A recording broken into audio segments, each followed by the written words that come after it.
अगर आपके सपने ऊंचे हो, अगर आप अपना सपना को ऊंचा देखते हो, उच्च स्थिति में पाना चाहते हो, तो आप अपने ऊंचे की जानकारी किसी नीचे इंसान को मत दो। मैं अंकुर कुमार रॉय, स्वागत है आपको हमारा इस YouTube channel JH exam flex पे।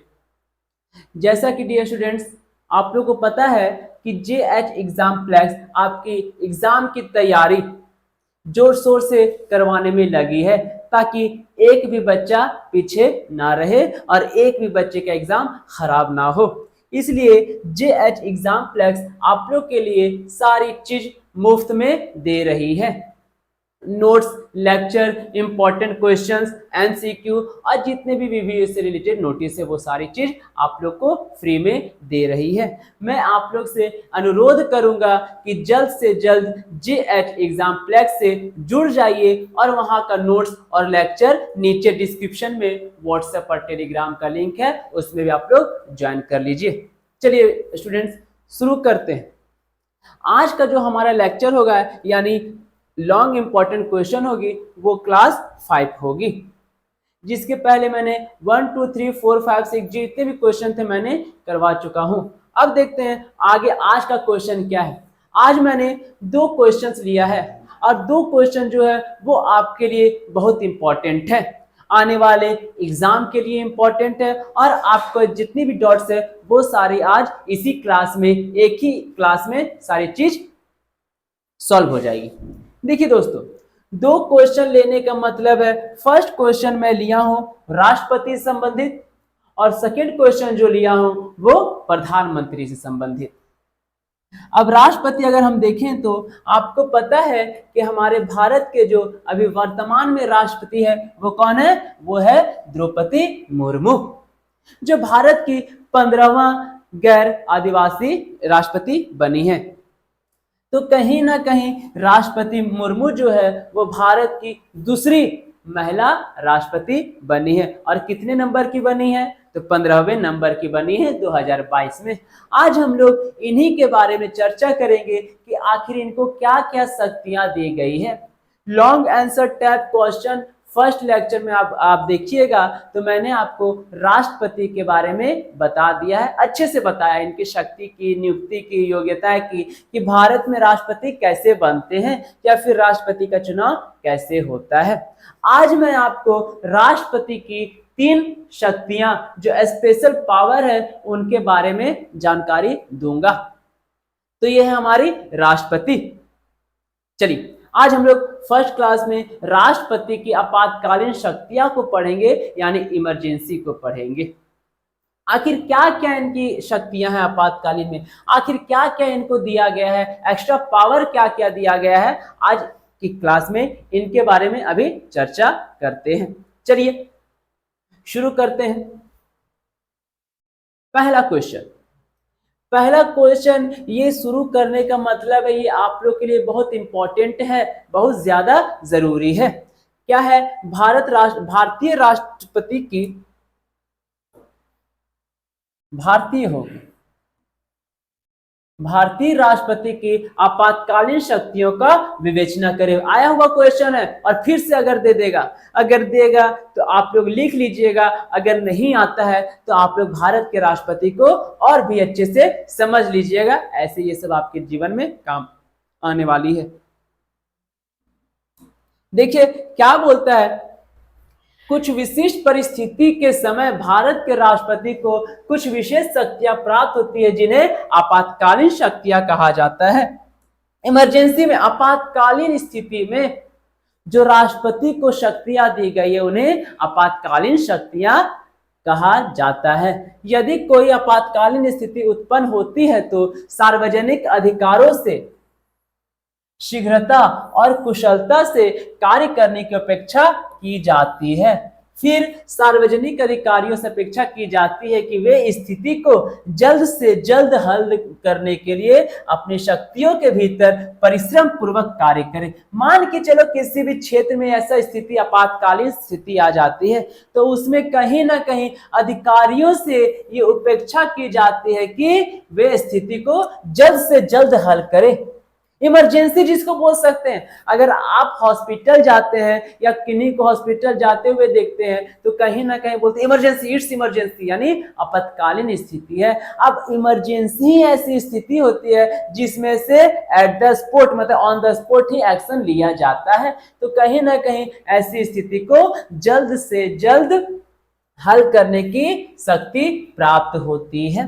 क्या बोलता है, आपातकाल की स्थिति की विशेषता यह है कि प्रशासनिक तंत्र पूरी तरह से चरमरा गया है। मतलब कि प्रशासनिक तंत्र जो भी है, प्रशासन जो है पूरी तरह से चरमरा गया है। अब प्रशासन भी वहां कुछ नहीं कर सकता है। इस समय भारत के राष्ट्रपति को बहुत अधिक लाभ मिलता है। अब इस समय क्या होगा, जब प्रशासनिक स्थिति चरमरा गई है तो भारत के राष्ट्रपति को वही प्रॉफिट मिलता है और उन्हें असाधारण शक्तियां प्राप्त करने का अवसर मिल सकता है। जैसे भैया, अगर जब भी भारत के राष्ट्रपति को ये विशेष शक्तियां मिलती है तो यह लगभग तय है कि देश में स्थिति स्थिर नहीं है और संकट की स्थिति का सामना कर रहा है। अगर मान के चलिए राष्ट्रपति को आपातकालीन शक्तियां का यूज करने का अगर अधिकार है तो आपको समझ जाना है, उसी समय आपको लगे कि अब हमारे भारत की स्थिति खराब हो चुकी है, अब राष्ट्रपति के सिवा हमारे भारत को कोई नहीं बचा सकता है।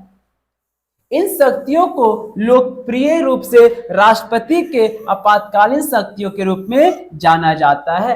मतलब कि जब प्रशासनिक व्यवस्था चरमरा जाएगी तो वहां काम कौन करेगा, तो राष्ट्रपति करेगा। इसीलिए आपातकालीन स्थिति में राष्ट्रपति जो भी कार्य करती है उन्हें आपातकालीन यानी राष्ट्रपति आपातकालीन कहा जाता है, आपातकालीन शक्तियां कहा जाता है।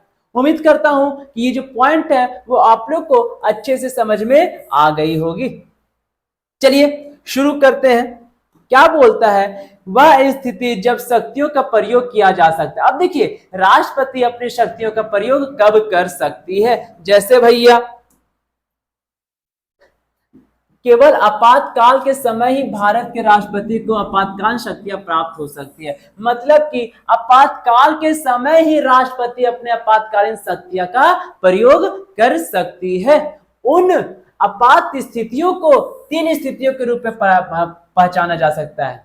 मतलब कि राष्ट्रपति आपातकालीन स्थिति कब कब प्रयोग करेगी उसको हम लोग 3 रूप में देखते हैं। मतलब कि राष्ट्रपति अपने इमरजेंसी यानी आपातकाल कब लागू करेगी, वो 3 तो ऐसा सिचुएशन हमारे देश में लागू आएगा, 3 तो ऐसा मूवमेंट आएगा कि राष्ट्रपति आपातकालीन घोषित कर सकती है और वो अधिकार सिर्फ राष्ट्रपति के पास है। कौन कौन सा है, किसी भी प्रकार के बाह्य आक्रमण या सशस्त्र विद्रोह, किसी भी प्रकार के बाह्य आक्रमण या सशस्त्र विद्रोह के कारण राष्ट्रीय आपातकाल की स्थिति। मतलब कि मान के चलिए कोई बाहरी देश अगर आपके देश में हमला करेगा, ऐसा स्थिति राष्ट्रपति को लगता है कि नहीं पाकिस्तान हमला करने वाला, छोड़ा देश वो कहाँ हमला करेगा, ऐसा लगेगा नहीं चाइना हमला करने वाला है, कहीं से भनक मिल गया अरे चाइना आने वाला भारत में हमला करे वाला, तो ऐसा स्थिति में क्या करेगा, राष्ट्रपति आपातकाल का घोषणा कर सकता है। दूसरा क्या बोलता है, अगर देश के किसी भी राज्य में ऐसी स्थिति आती है जहां संविधान की भावना का उल्लंघन होता है और पूरी संवैधानिक मशीनरी टूट जाती है। मान के चल भैया कहीं राज्य में सरकार गिर गया, गठबंधन की सरकार बनी, गिर गया, चलते चलते यार स्लिप करके सरकार गिर गया।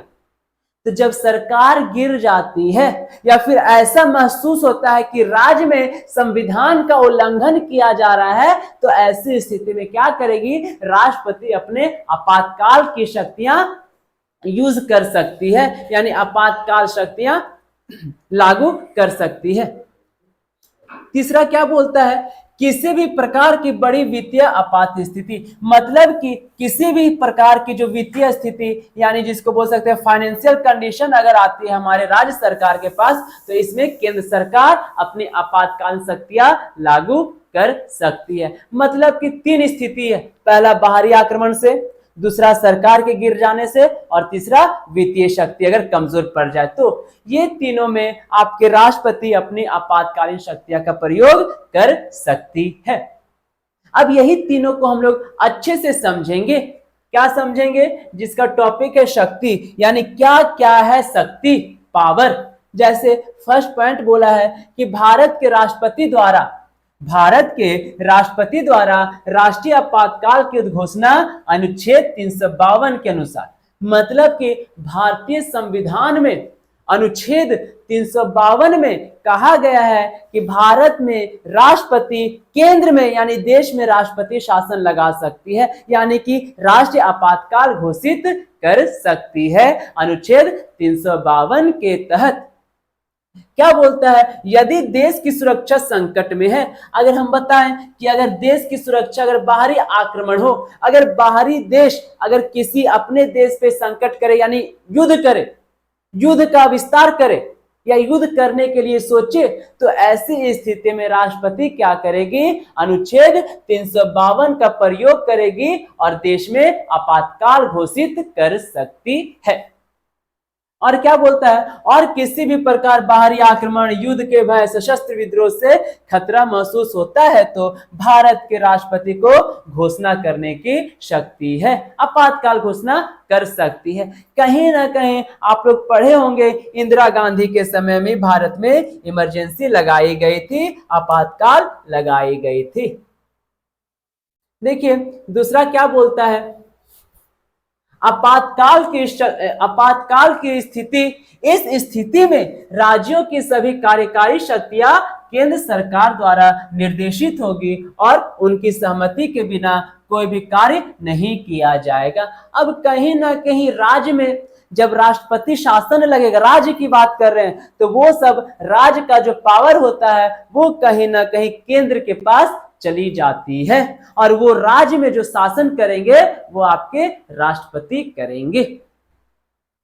मुख्य अधिकार जो तब कुछ समय के लिए निलंबित हो जाएंगे वे भाषण और अभिव्यक्ति की स्वतंत्रता, किसी भी पेशे का अभ्यास करने की स्वतंत्रता और किसी भी प्रकार का संघ बनाने की स्वतंत्रता का अधिकार होंगे। अनुच्छेद 19 में ये सभी अधिकार अगली सूचना, मतलब कि कहीं ना कहीं जो आपका अनुच्छेद 19 है, आर्टिकल 19 जो है स्वतंत्रता का अधिकार दिया गया है, तो कहीं ना कहीं सबको सीज कर दिया जाता है, खाली अनुच्छेद 19 को रहने देता है, बाद बाकी जितने भी अधिकार आपकी होती है वो सब राष्ट्रपति के अधीन हो जाती है। क्या बोलता है? राज्य संवैधानिक मशीनरी का विफलता, अनुच्छेद 356।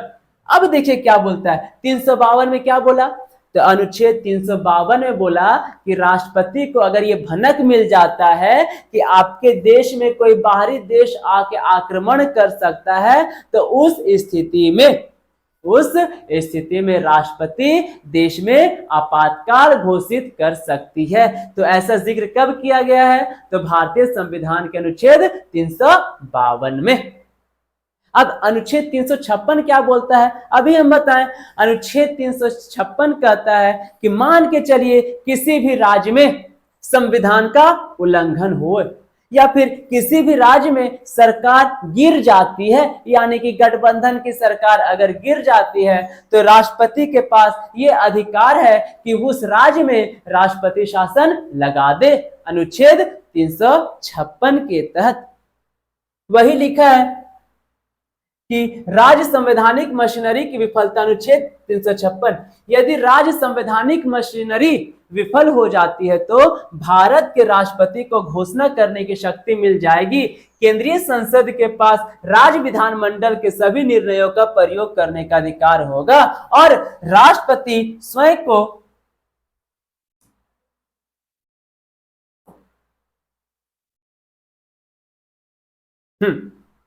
राज्य की कार्यकारी शक्तियों के रूप में पहचानने में सक्षम होंगे। अब कहीं ना कहीं मान के चलिए हमारी राज्य की स्थिति खराब है, तो राज्य की स्थिति खराब है तो राज्य का प्रमुख कौन होगा? तो राज्य का प्रमुख आपके राज्यपाल होंगे। राज्यपाल क्या करेंगे? वो जाके राष्ट्रपति को बताएंगे कि राष्ट्रपति जी, मेरे राज्य में संविधान का उल्लंघन हो रहा है, मेरे राज्य की सरकार गिर गई है, तो आप जल्द से जल्द मेरे राज्य में आप अपना शासन लागू कर दे, जिसको राष्ट्रपति उस राज्य में राष्ट्रपति शासन लागू कर देगी अनुच्छेद 356 के तहत। उम्मीद करता हूं दोस्तों कि 352 और 356 आप लोग को समझ में अच्छे से आ गए होगी। 352 क्या? राष्ट्र में आपातकाल। 356 क्या? राज्य में राष्ट्रपति शासन। अब 360 क्या बोलता है? वित्तीय आपातकाल। अब देखो कहीं ना कहीं वित्तीय आपातकाल अगर आप देखिएगा तो कहीं ना कहीं ये किससे रिलेटेड होगा भैया? आपका पैसा से। किससे?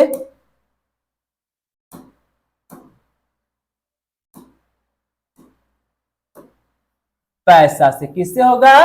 पैसा से। तो क्या बोलता है अनुच्छेद 360, यदि देश की वित्तीय स्थिति खतरे में है और भारत की आर्थिक स्थिरता खतरे में है तो राष्ट्रपति के पास वित्तीय आपातकाल की घोषणा जारी करने की शक्ति है। मान के चलिए देश में पैसा खत्म हो गया, वित्तीय आपात पड़ गया, संकट आ गया, देश हमारा कर्जा में डूब गया है, तो ऐसी स्थिति में क्या करेंगे आपके राष्ट्रपति? अनुच्छेद 360 के तहत देश में वित्तीय आपात की घोषणा कर सकती है। अनुच्छेद 360 के तहत जब तक स्थिति सुधर नहीं हो, यानी जब तक स्थिति बेहतर नहीं हो जाती और राष्ट्रपति भारत के वित्तीय स्थिरता से संतुष्ट नहीं हो जाते, तब तक यह वित्तीय आपातकाल सक्रिय रहेगा। जब तक हमारे देश की आर्थिक स्थिति सुधर नहीं जाते और जब तक हमारे राष्ट्रपति संतुष्ट नहीं हो जाते, तब तक क्या होगा? देश में वित्तीय आपातकाल लागू रहेगा।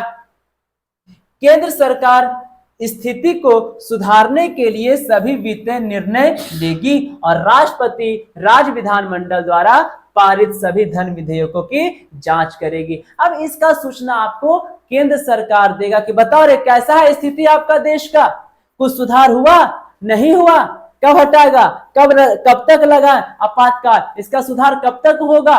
तो कहीं ना कहीं इसकी जानकारी आपको राज्य विधानमंडल द्वारा निर्णय और संसद के द्वारा निर्णय लेने का अधिकार है। अब ये सब जब जानकारी हमको राष्ट्रपति को मिल जाएगा तो राष्ट्रपति क्या करेंगे कि हटा देगा, हटा दो, अब सब सुधर गया, पैसा आ गया, अब कोई दिक्कत नहीं है, तो वित्तीय आपातकालीन को हटा दिया जाएगा।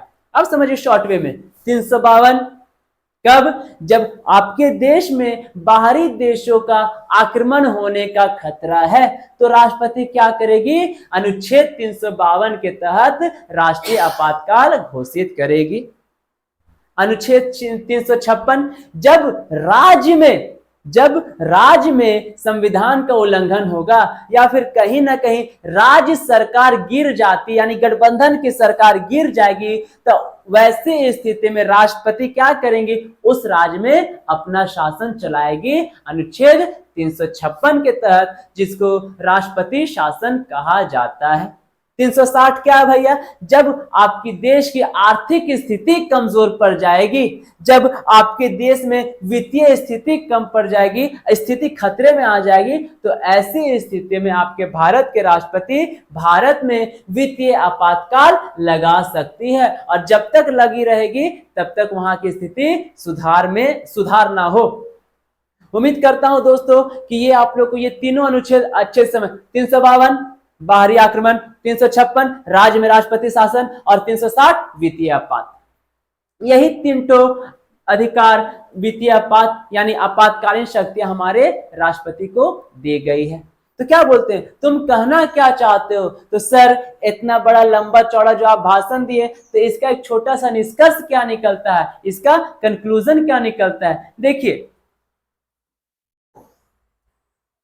संकट के समय में भारत के राष्ट्रपति को बेहद महत्वपूर्ण भूमिका निभानी पड़ सकती है। बताएं, अभी तीनों का हेड कौन है? राष्ट्रपति को जिक्र किए। जैसे भी स्थिति आपके देश में होगी तो उस समय आपके राष्ट्रपति मुख्य भूमिका निभाएंगे। और क्या बोलती है? और स्थितियों को नियंत्रण में लाने का प्रयास करना पड़ सकता है। अब कहीं ना कहीं स्थिति खराब है तो उस स्थिति को नियंत्रण में तो लाएगी तो कौन लाएंगे? हमारे राष्ट्रपति लाएंगे। राष्ट्रपति से उपेक्षा की जाती है कि वह बिना किसी अन्य छिपे एजेंडे के देश की सद्भावना के लिए सर्वोत्तम निर्णय ले। मतलब कहीं ना कहीं जो भी निर्णय लेंगे राष्ट्रपति वो सबके कल्याण के लिए ही लेंगे। और क्या बोलता है? राष्ट्रपति का पद और भूमिका अत्यंत जिम्मेदारी और गरिमापूर्ण होती है और उसे भारत के संविधान के नियमों और दिशा निर्देशों का पालन करना चाहिए। आपको पता है लेक्चर नंबर 1 जब मोस्ट इंपॉर्टेंट क्वेश्चन जो लॉन्ग आंसर करवाए थे उसी में था राष्ट्रपति का जिक्र। तो कहीं ना कहीं संसद को ये अधिकार है कि वो जो भी काम करे संविधान के अधीन रह के करे या फिर संविधान के अंदर रह के करे। संविधान का उल्लंघन करने पे उनको देशद्रोह घोषित कर दिया जाएगा। यह ध्यान देना चाहिए कि अगर भारत के राष्ट्रपति को ये विशेष शक्तियां मिलती है तो यह लगभग तय है कि देश में स्थिति अच्छी नहीं है। अब देखो ये तीनों शक्तियां अगर भारत के राष्ट्रपति अगर यूज कर रही है, उपयोग कर रही है, तो आपको तुरंत समझ में हो जाना चाहिए कि नहीं रे भारत की स्थिति बहुत खराब है, बहुत गंदा स्थिति है। तब तो राष्ट्रपति ये तीनों शक्तियां यूज कर रही है, प्रयोग में ला रही है, तो तुरंत आपको समझ जाना चाहिए कि हमारे देश की स्थिति खराब है। और क्या बोलता है? इसलिए देश के सर्वोत्तम हित के लिए यह आदर्श है कि यह स्थिति पहले ही ना आए। मतलब कि हम लोग को बताना है कि यह स्थिति पहले ना आए। यदि ऐसा होता है तो केंद्र सरकार और राष्ट्रपति को हर समय अच्छी तरह से तैयार रहना चाहिए। अगर ऐसी स्थिति अगर आती है, ऐसी स्थिति अगर जरूरत अगर भनक भी लग गया है कि झूठों को बोल दिया है राष्ट्रपति के कान में कि कल चाइना अटैक करने वाला, झूठो बचवो आके बोल दिया है, तो तुरंत तैयारी कर लेना चाहिए हमारे केंद्र सरकार। एकदम तुरंत बच्चा बोले, बड़ा बोले, बूढ़ा बोले नहीं ऐसा सुन रहे, ऐसा हो सकता है, तो उसी समय केंद्र सरकार और राष्ट्रपति अपनी तैयारी पूरी कर लेगी। उम्मीद करता हूं दोस्तों अनुच्छेद 352, 356 और 360 आप लोग को अच्छे से समझ में आ गई होगी। 352 राष्ट्र में राष्ट्रीय आपातकाल, 356 राज्य में राष्ट्रपति शासन और 360 राष्ट्र में वित्तीय आपात। बस यही 3 ठो आपातकालीन शक्तियां राष्ट्रपति को दी गई है। चलिए दोस्तों आगे बढ़ते हैं। दूसरा क्वेश्चन।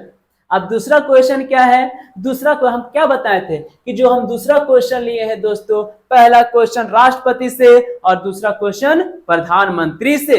तो आप लोग को सबको पता होगा मोदी लहर यानी नरेंद्र मोदी प्रधानमंत्री जो 2014 से अभी तक अपने पद पे बने हैं, जो देश के 14वें प्रधानमंत्री हैं। तो कहीं ना कहीं आज हम लोग इनके बारे में जानेंगे, प्रधानमंत्री नरेंद्र मोदी के बारे में जानेंगे। ये हाथ जोड़ के रिक्वेस्ट कर रहे हैं कि 20 मई को हजारीबाग में होने वाले जो मतदान है वो मतदान आप लोग अवश्य करें और भारी से भारी मतों से हमें विजय बनाए। ये इनका कहना है, यानी भारत सरकार का कहना है। और हम भी आप लोग से हाथ जोड़ के रिक्वेस्ट करते हैं कि 20 तारीख को अपना मत जरूर दें। और एक छोटी सी सिफारिश और करूंगा कि हमारा इस YouTube चैनल JH एग्जाम्प्लेक्स से जल्द आप लोग जुड़ जाइए और फ्री में सारे चीज की जानकारी लीजिए। लेक्चर हो, नोट्स हो, किसी भी चीज की जानकारी, रिव्यू से जितनी भी चीज हो सके फ्री में वो आप लोग को मिल रही है। मैं आप लोग से हाथ जोड़ के यही सिफारिश करूंगा कि JH एग्जाम्प्लेक्स से जल्द जुड़ जाइए। ये है हमारे नरेंद्र मोदी जो कि 20 तारीख को अपना मत अवश्य दें। और इनको देखते हैं क्या होता है। इनकी फैसला तो 4 जून के है कि किनकी सरकार बनती है, फिर से मोदी सरकार आती है या फिर गांधी की सरकार बनती है, वो 4 जून को पता चलेगा। चलिए आज हम लोग थोड़ा सा इनके बारे में पढ़ते हैं।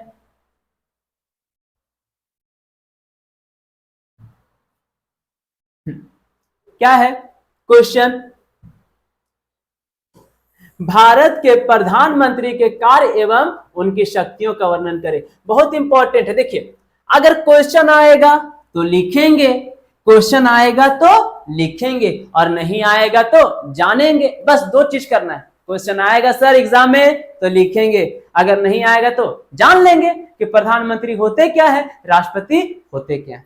देखिए क्या बोलता है भारतीय संविधान के अनुच्छेद 75 में, कौन से अनुच्छेद, आर्टिकल में यानी 75 में प्रधानमंत्री के बारे में बताया गया है। क्या बोला गया है, प्रधानमंत्री का जिक्र अनुच्छेद 75 में, भारतीय संविधान के अनुच्छेद 75 में भारत में प्रधानमंत्री होगा का जिक्र किया गया है।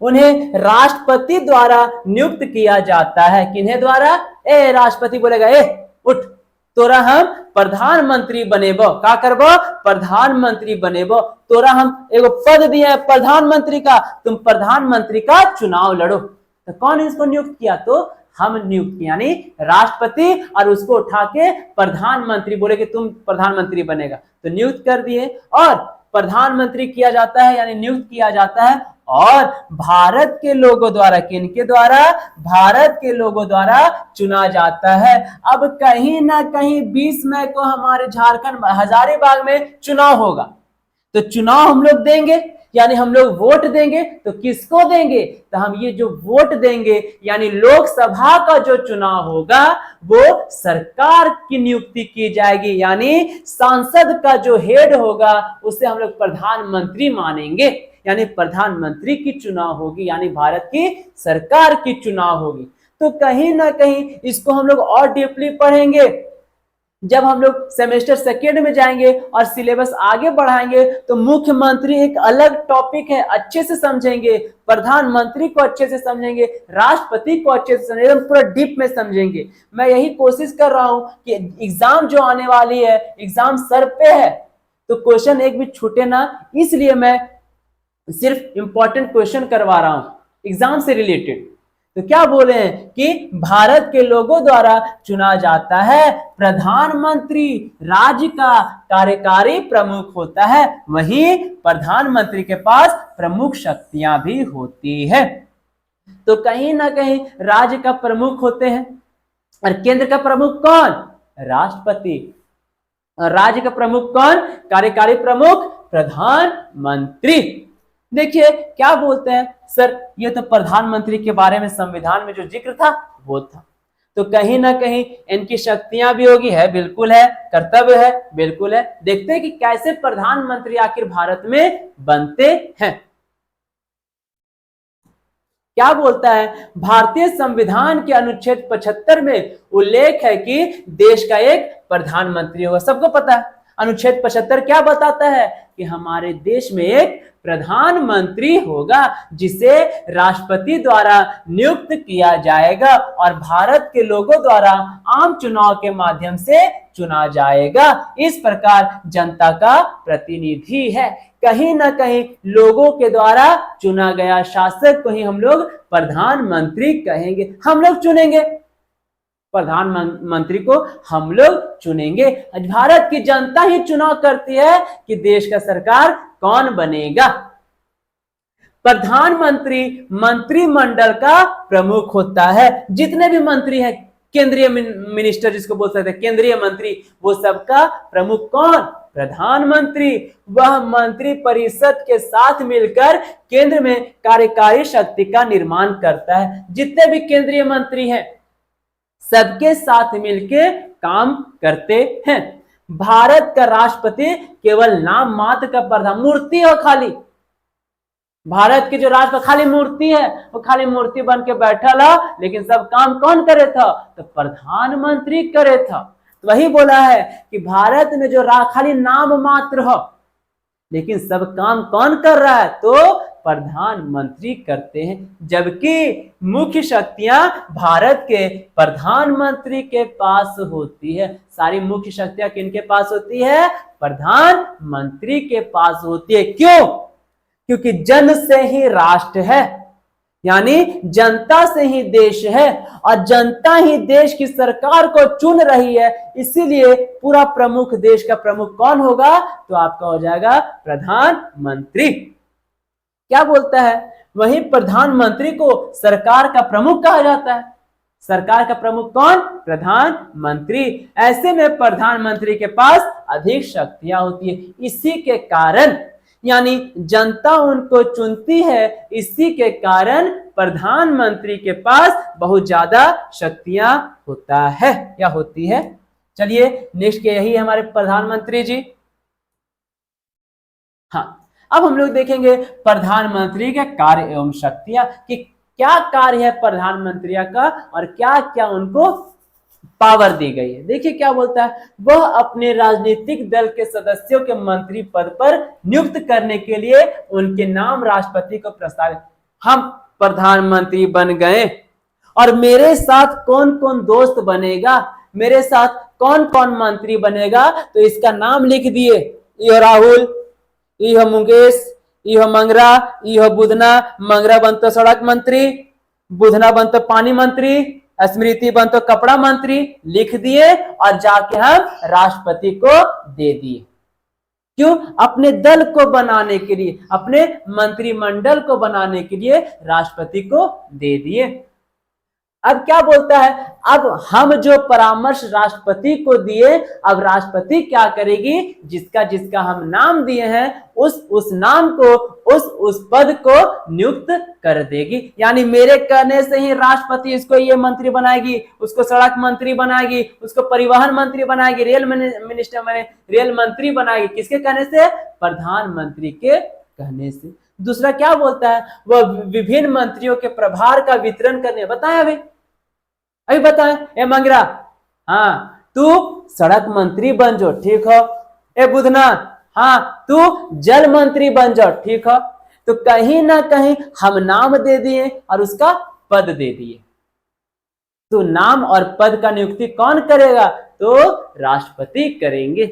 और क्या बोलता है, वह मंत्रिमंडल की बैठकों की अध्यक्षता करता है और उसमें लिए गए निर्णय को बदल सकता है। अब हम सबको अपना अपना विभाग दे दिए, अपना दोस्त बना लिए, तो हम लोग क्या बन गए? एक मंत्री बन गए, यानी मंत्रिमंडल बन गए। और सबका हेड कौन? हम। अब हम लोग क्या करेंगे, मंत्रिमंडल यानी हम लोग बैठ के आपस में सलाह विचार करेंगे।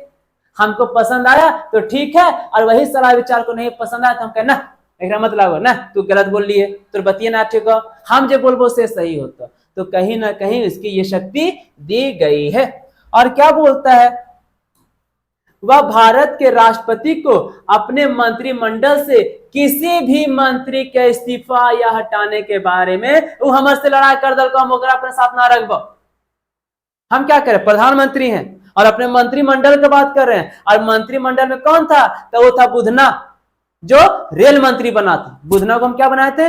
रेल मंत्री बनाए थे। अब बुधना इसको गरिया दिया तो क्या करेंगे हम? प्रधानमंत्री राष्ट्रपति पास जाएंगे, हमरा गाली दे हटा दे पद से, हम ना जानिए। तो इसमें क्या करेगी राष्ट्रपति? उसको उसके पद से हटा सकती है। वह मंत्रिमंडल में मंत्रियों को कामकाज को नियंत्रित और निर्देशित भी करता है। बताए थे कि मंत्रिमंडल का भैया हेड है तो उसका कामकाज भी कौन देख रेख करेगा? वो आपके प्रधानमंत्री करेंगे और उस पर विचार विमर्श भी करेंगे और सलाह भी देंगे। तो ये थे आपके प्रधानमंत्री के कार्य। अब क्या बोलते हैं, उनकी शक्तियां, कि क्या क्या प्रधानमंत्री यानी प्राइम मिनिस्टर को पावर दी गई है। देखिए क्या बोलता है, भारत के नियंत्रण एवं महालेख परीक्षक कि कहीं ना कहीं प्रधानमंत्री की नियुक्ति, यानी प्रधानमंत्री किसको किसको नियुक्त करते हैं, यानी प्रधानमंत्री और मंत्रिमंडल के अलावा और किसको नियुक्त कर सकते हैं, अपना परामर्श राष्ट्रपति को दे सकते हैं। जैसे भारत के महाधिवक्ता, यूपीएससी के अध्यक्ष और सदस्य, चुनाव आयुक्तों का चयन, वित्त आयोग के सदस्य एवं अध्यक्ष, भारत के अटॉर्नी जनरल इत्यादि। मतलब कि ये सब जो है भारत के अटॉर्नी जनरल हो गए, भारत के महाधिवक्ता हो गए, यूपीएससी के अध्यक्ष हो गए, चुनाव आयुक्तों का चयन और बहुत सारे जो भी मंत्री हैं वो सब की नियुक्ति प्रधानमंत्री के परामर्श से ही राष्ट्रपति करेंगे। उम्मीद करता हूं कि आप लोग को उनकी अधिकार एवं शक्तियां भी अच्छे से समझ में आ गई होगी। दोस्तों मैं बार बार बता रहा हूं, JH एग्जामप्लेक्स आप लोग के लिए बहुत अच्छा साबित होने वाला, आप लोग के लिए फ्यूचर बनाने वाला काम कर रहा है जेएच एग्जाम्प्लेक्स। जल्द से जल्द ज्वाइन हो जाइए और आप लोग का आने वाला एग्जाम भी है, देर ना कीजिए और ज्वाइन कर लीजिए और सारी जानकारी आप लोग फ्री में पाइए, फ्री में, फ्री ऑफ कॉस्ट। जल्द से जल्द सिफारिश करते हैं आपसे हम लोग कि जेएच एग्जाम्प्लेक्स से जुड़ जाइए। चलिए देखते हैं और क्या है भैया। भारत की संसद के संबंध में अधिकार या शक्तियां। अब कहीं ना कहीं प्रधानमंत्री को संसद के बारे में कहीं ना कहीं कुछ अधिकार दिया गया। क्या बोलते हैं, हम फर्स्ट लेक्चर में बोले थे राज्यसभा और लोकसभा। राज्यसभा उच्च सदन, लोकसभा निम्न सदन, जिसको निचला सदन भी कहते थे। लोकसभा यानी प्रधानमंत्री, लोकसभा यानी केंद्रीय मंत्री, तो वही लोकसभा का अध्यक्ष आपका अलग होगा। देखिए क्या बोलता है, प्रधानमंत्री निचले सदन का नेता होता है, यानी लोकसभा का नेता होगा। निचला सदन यानी लोकसभा, तो प्रधानमंत्री लोकसभा का नेता होता है और उनको क्या क्या शक्तियां दी गई है, क्या बोले, निम्नलिखित शक्तियों का प्रयोग, और लोकसभा में वो निम्नलिखित शक्तियों को यूज कर सकता है या फिर प्रयोग कर सकता है। जैसे वह देश की विदेश नीति तय करेगा। देश और विदेश की नीति यानी संबंध कैसे हो, कैसे स्थापित हो, कैसे खराब किया जाए, कैसे अच्छा किया जाए, वो सब नीति तय कौन करेगा, तो प्रधानमंत्री करेंगे। वह केंद्र सरकार का स्पीकर होता है। कहीं ना कहीं वो जो केंद्र का जो सरकार होता है उसका स्पीकर कौन होगा, तो आपके प्रधानमंत्री होंगे। वह संसद में सत्तारूढ़ दल का नेता होता है। भैया संसद का नेता कौन, तो प्रधानमंत्री। सत्तारूढ़ का नेता प्रधानमंत्री होते हैं। नेक्स्ट क्या बोला है, वह नीति आयोग, राष्ट्र विकास परिषद, राष्ट्रीय एकता परिषद, अंतरराज्य परिषद और राष्ट्रीय जल संसाधन परिषद का अध्यक्ष भी होता है। तो कहीं ना कहीं वो नीति आयोग का अध्यक्ष, हाँ नीति आयोग का अध्यक्ष, विकास परिषद, राष्ट्रीय एकता परिषद, अंतरराज्य परिषद और राष्ट्रीय जल संसाधन परिषद का भी अध्यक्ष कौन होगा, तो वो प्रधानमंत्री होंगे। अब देखिए उनकी ड्यूटीज क्या है। लास्ट पॉइंट है प्रधानमंत्री के कर्तव्य। जैसे भैया कैबिनेट मंत्री द्वारा किए गए सभी कार्यों को रिपोर्ट भारत के राष्ट्रपति। आज हमारे घर में ये हो गया, यानी केंद्रीय मंत्री की बात बोल रहे हैं, हम उससे लड़ गए, उससे झगड़ गए, इससे मारपीट कर, का हो, राष्ट्रपति पूछेगा कि का हुआ आपका लोकसभा में, क्या क्या बैठक हुई, वो सारा रिपोर्ट प्रधानमंत्री किसको देगा, राष्ट्रपति को देगा कि आज मेरे घर में ये सब चीज हुई है। क्या बोलता है, किसी आपातकाल की स्थिति या विदेशी नीति या तत्काल महत्व के किसी मामले के बारे में भारत के राष्ट्रपति को जानकारी देगा। अब क्या करेगा, वो देश का, विदेश का, राज्य का जो भी जानकारी है वो भारत के राष्ट्रपति, हम क्या देखें, राष्ट्रपति एक नाम मात्र है, वो खाली मूर्ति है, वो खाली कुर्सी पर बैठल है। वास्तविक प्रधान हमारे देश के प्रधानमंत्री होते हैं और देश का संचालन भी प्रधानमंत्री ही करते हैं। नेक्स्ट क्या बोलता है, राष्ट्रपति को भारत सरकार एवं संघ की कार्यप्रणाली से अवगत कराना होता है। अब देखो भारत सरकार यानी मेरा लोकसभा चले जाएंगे और राज्य की सरकार यानी आपकी देश की स्थिति कैसे चल रही है, हर राज्य को घूमते हैं, हर जगह वो सबको संबोधित करते हैं कि ना ये राज्य में अच्छा था, ना ये देश में अच्छा था, न भूटान हमला करेगा, चाइना हमला करेगा, न आज पाकिस्तान हम लोग से प्यार से बात किया। तो ये सब जानकारी कौन दे रहा है, तो प्रधानमंत्री दे रहा है। और किसको दे रहा है, राष्ट्रपति को दे रहा है। नेक्स्ट क्या बोला है, भारत के संविधान का मसौदा तैयार करते समय डॉक्टर अंबेडकर ने भारत के प्रधानमंत्री की भूमिका को एक पदाधिकारी के रूप में गिनाया, जिसकी तुलना संयुक्त राज्य अमेरिका के राष्ट्रपति से की जा सकती है। जब भारतीय संविधान बन रहा था उस समय डॉक्टर बी आर अम्बेडकर बोले कि जिस प्रकार अमेरिका में सबसे ऊंचा पोस्ट राष्ट्रपति का होता है, ठीक उसी तरह भारत में सबसे ऊंचा पोस्ट प्रधानमंत्री का होगा। यानी अमेरिका के राष्ट्रपति से तुलना हमारे भारत के प्रधानमंत्री के साथ हुई है। तो ये तुलना कौन किया है? तो डॉक्टर BR अंबेडकर। इसलिए कहा जा सकता है कि भारत में राष्ट्रपति नाम मात्र का प्रमुख होता है, यानी मूर्ति होता है, लेकिन वास्तविक प्रधान कौन होते हैं? तो प्रधानमंत्री सरकार का कार्यकारी प्रमुख। देखिए दोस्तों, भारत में प्रधानमंत्री वास्तविक प्रमुख होता है, राष्ट्रपति का कुछ काम नहीं है, बस नाम मात्र है। लेकिन टोटल जो सत्ता है किसके हाथों में है? तो भारत सरकार यानी प्रधानमंत्री के पास है। हम लोग कल लॉन्ग आंसर में मुख्यमंत्री को पढ़े थे, आज हम लोग प्रधानमंत्री को पढ़े। पिछले लेक्चर में हम लोग राज्यपाल को पढ़े थे, आज हम लोग राष्ट्रपति को पढ़े। पहला लेक्चर जो लॉन्ग आंसर था उसमें हम लोग राष्ट्रपति को पढ़े थे, सर्वोच्च न्यायालय को पढ़े थे। मेरी मेन मोटो यही है कि क्वेश्चन आएगा तो बना देंगे और नहीं आएगा तो जान लेंगे। उम्मीद करता हूं कि लॉन्ग आंसर टाइप क्वेश्चन एक तो कम से कम जरूर देगा एग्जाम में। मैं अंकुर कुमार रॉय मिलता हूं आपके नेक्स्ट लॉन्ग आंसर क्वेश्चन में, तब तक के लिए धन्यवाद।